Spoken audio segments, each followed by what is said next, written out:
সুপ্রিয় সপ্তম শ্রেণীর শিক্ষার্থীবৃন্দ, আশা করছি সবাই ভালো রয়েছে। তো তোমাদের ষান্মাসিক সামষ্টিক মূল্যায়ন 2024 অনুষ্ঠিত হচ্ছে। তো আগামী 10ই জুলাই 2024 খ্রিস্টাব্দ তোমাদের বুধবারে বাংলা পরীক্ষা অনুষ্ঠিত হবে।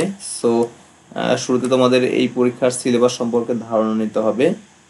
চলো সিলেবাসটি দেখে নেই। সো এখানে সিলেবাসটি হচ্ছে, দেখো এখানে সিলেবাস রয়েছে, বাংলা বইটি যে রয়েছে এই বইটির ঠিক 1 থেকে শুরু করে 71 পৃষ্ঠা পর্যন্ত তোমাদের অনুশীলন করতে হবে এবং এই পৃষ্ঠার মধ্যে থেকে তোমাদের এই ষান্মাসিক পরীক্ষার জন্য প্রশ্ন করা হবে, সেই প্রশ্নের আলোকে তোমাদের অ্যান্সার করতে হবে। ওকে, তো চলো দেখে নেই বাংলা বইয়ে কি কি তোমাদের অনুশীলন করতে হবে, যার আলোকে তোমরা এই প্রশ্ন সমাধান করে নেবে। সো এটা তোমাদের বাংলা বই সপ্তম শ্রেণী। সো এখানে যে অধ্যায়গুলো রয়েছে এই অধ্যায় থেকে তোমাদের প্রশ্ন করা হবে। সো মোট তোমাদের এই 5টি যে অধ্যায় রয়েছে এই 5টি অধ্যায়ের আলোকে প্রশ্ন করা হবে।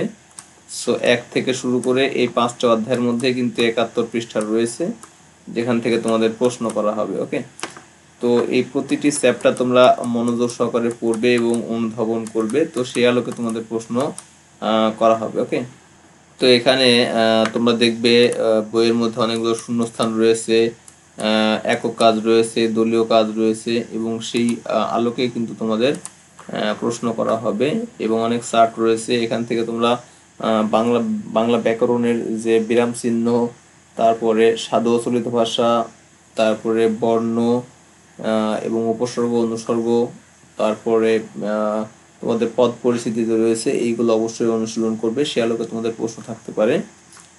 তো এখানে তোমাদের ফাঁকা ঘর অথবা একক কাজ, দলীয় কাজ যেগুলো থাকবে সেগুলো অবশ্যই ভালোভাবে অনুশীলন করতে হবে। পুরো বইটি যে 1 থেকে 71 পৃষ্ঠা পর্যন্ত রয়েছে এই পৃষ্ঠাগুলো সম্পূর্ণ মনোযোগ সহকারে অনুশীলন করতে হবে। এখানে প্রাসঙ্গিক কথা রয়েছে, অপ্রাসঙ্গিক কথা রয়েছে, এরকম টাইপের প্রশ্ন কিন্তু তোমাদের থাকতে পারে।